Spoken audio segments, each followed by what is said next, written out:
Buenos días, esto es el comentario positivo. Disculpen, en el video anterior había dicho que iba a hablar de tres personas, me faltó una y este es el complemento al video anterior de los héroes de la fe, en el cual vamos a hablar de la vida de Bernabé. Bueno, para empezar y rápidamente, así nos dice directa, para ir directamente, ya que nada más es el complemento. Para hablar de Bernabé, vemos lo que nos dice John Foxe en su libro de Los Mártires. Dice, era de Chipre, pero de ascendencia judía. Se supone que su muerte tuvo lugar alrededor del año 73 después de Cristo, y a pesar de todas estas continuas persecuciones y terribles castigos, la iglesia crecía diariamente profundamente arraigada en la doctrina de los apóstoles y de los varones apostólicos y regada abundantemente con la sangre de los santos. Pero principalmente dice que era judío y que su muerte fue hacia el año 73. Bueno, esto es lo que nos dice John Foxe. Ahora vamos a ver qué más podemos conocer un poco más de él. Vemos que dice Bernabé, sin duda, fue un hombre con un rol cardinal en la labor de la extensión del Evangelio en el primer siglo. Tenía una visión distinta de las cosas y en especial de las personas. Fue un hombre lleno de fe y del Espíritu Santo que era confiable y era leal a la causa de Jesucristo. El Espíritu Santo determinó darle un espacio en la inspirada narrativa del libro de los Hechos. Él no fue un hombre perfecto, pero sí valeroso. En la introducción de Bernabé en el relato de Lucas vemos que dice, y José, un levita natural de Chipre, quien también los apóstoles llamaban Bernabé, que traducido significa ido de consolación, poseía un campo y lo vendió y trajo el dinero y lo depositó a los pies de los apóstoles. Hechos 4 del 36 al 37. Bueno, vemos que principalmente era un levita, o sea, era sacerdote, era preparado en la ley también judía. Bernabé lo vemos también que fue el compañero del apóstol Pablo y tío de Marcos, el del Evangelio, Juan Marcos, y bueno, pues él lo acompañó los primeros años de su ministerio. Su labor fue muy importante y ejemplar para todos. Te animo a que podamos aprender algunas lecciones que podemos tomar de Bernabé. Tenía un ejemplo de compromiso. Bien, si bien la experiencia de la iglesia primitiva en Jerusalén muestra que se mantenía el estímulo y el valor para proclamar la palabra, los creyentes estaban en medio de amenazas de parte de los líderes religiosos. Había mucha tensión política y había una gran persecución religiosa. En ese contexto aparece Bernabé en escena. A pesar de los peligros que enfrentan aquellos que profesan la fe cristiana, Bernabé no solo confesó a Cristo, sino que se unió a su iglesia y lo hizo de una manera comprometida. El texto citado arriba dice que él tenía una propiedad pero la vendió y trajo el dinero y lo depositó a los pies de los apóstoles. El poder del Evangelio había transformado a este hombre, por lo que siguió al Señor con compromiso sin mirar las posibles consecuencias. Responsabilidad y compromiso son palabras en peligro de extinción hoy. Los cristianos, sin embargo, estamos llamados a imitar el ejemplo de Bernabé. También es un ejemplo de generosidad. Regresemos otra vez a los versos referidos, versículo 4, 36, capítulo 4, versículos 36 y 37. Como dijo William MacDonald en su comentario, estos versículos forman un vínculo introductorio con el capítulo 5 de Hechos.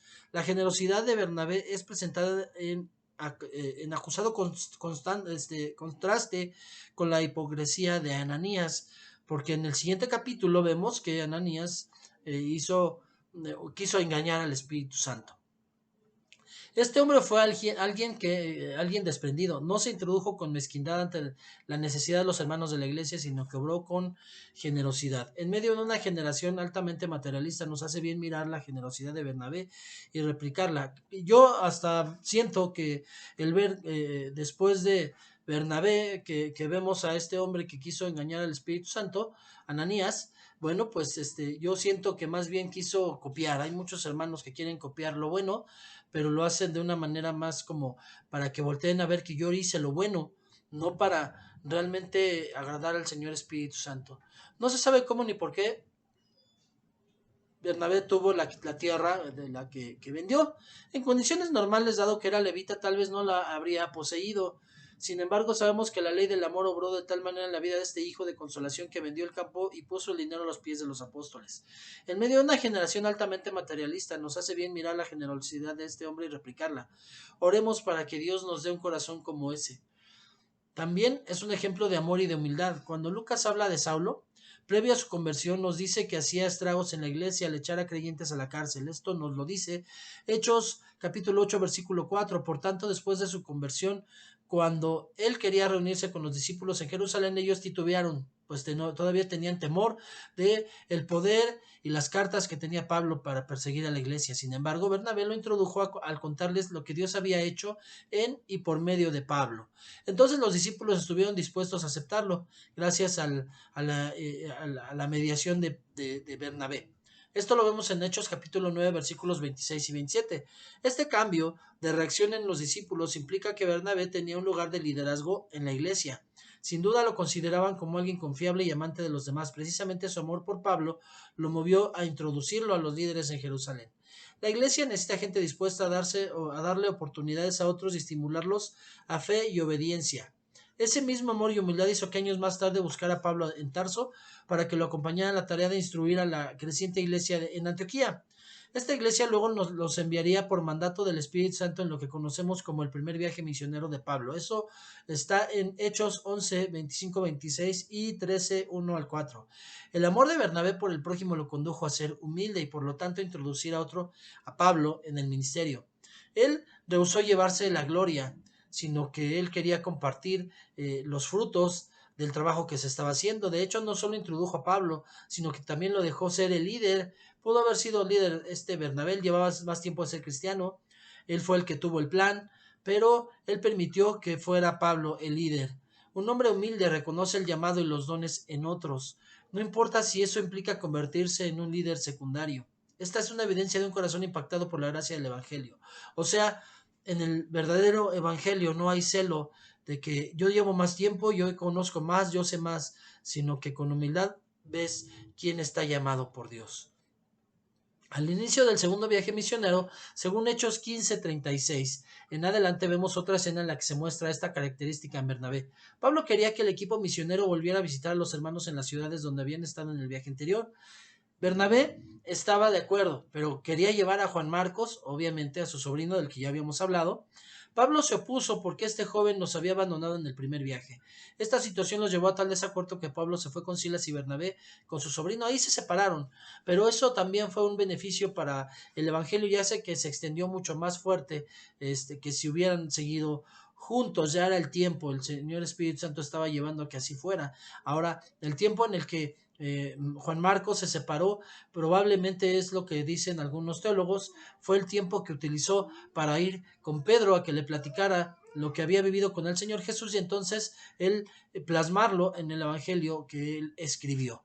Bueno, no obstante, Juan Marcos se convirtió en el futuro en alguien que no solo apoyó al mismo Pablo, según Timoteo 4:11, sino que, como ya lo decíamos, fue además usado por Dios para escribir su propio evangelio. Se cree que dictado por el apóstol Pedro. Realmente no fue dictado, sino que Pedro le contó sus memorias y él, bueno, las plasmó en el orden de importancia que él creyó conveniente. Es decir, finalmente de alguna manera la experiencia al comienzo del segundo viaje misionero sirvió de estímulo para este muchacho y esto fue causado por la decisión de Bernabé. Esto nos recuerda que la iglesia necesita gente dispuesta a dar oportunidades a otros y a estimularlos en la fe y obediencia. Aquí vemos que Bernabé estuvo dispuesto de darle una nueva oportunidad para que siguiera con ellos. Vamos a suponer que quizás no fue para ir con Pedro, sino que Marco, como muchos de nosotros quizás lo hemos hecho, se alejó de la obra y dejó de hacerlo y vivió una vida mala. No lo estoy diciendo ni lo estoy culpando, pero finalmente el Evangelio de amor nos da la oportunidad, una segunda oportunidad de regresar. Por eso está la parábola del hijo pródigo y vemos que muchos de los que de alguna manera en algún momento de nuestro caminar en el Evangelio llegamos a apostatar, el Señor nos da una segunda oportunidad, podemos volver a trabajar en el Evangelio, a servirle con amor y a entender por aquella experiencia que tuvimos la importancia que tiene que el Señor nos dé una nueva oportunidad. Esto nos recuerda que la iglesia entonces necesita estar dispuesta a dar oportunidades a otros, estimularlos a la fe y a la obediencia. Entonces, al conocer a este hombre en la palabra, en la Biblia, los creyentes haríamos muy bien al preguntarnos, ¿nosotros también estamos dispuestos a exaltar a Cristo por encima de nuestros intereses personales, siendo ejemplos de compromiso, generosidad y amor? La verdad es que hoy muchos de los hermanos que sirven en la iglesia lo hacen por de alguna manera aparecer en la foto, están sirviendo a ojo humano y no al ojo de Dios. Quieren sobresalir y que se vea que ellos están. Pocos son los que lo hacen con humildad y aún tratando de ser de levantar a otros, pero ese es el ejemplo que nos dejó Bernabé. Entonces Bernabé es una bendición en nuestras vidas y le damos la gloria a Dios por lo que podemos aprender de Bernabé. Bueno, pues este es lo que podemos aprender de Bernabé y bueno, nos seguimos viendo. Gracias a Dios por la vida de Bernabé, gracias porque hay todavía hombres dispuestos a vivir lo que vivió Bernabé en el Evangelio y le doy la gloria a esas personas que dan oportunidades para poder levantar a otros y que están contentos y aplauden cuando otro está creciendo. Gloria a Dios por ellos, en el nombre de Jesús, amén y amén.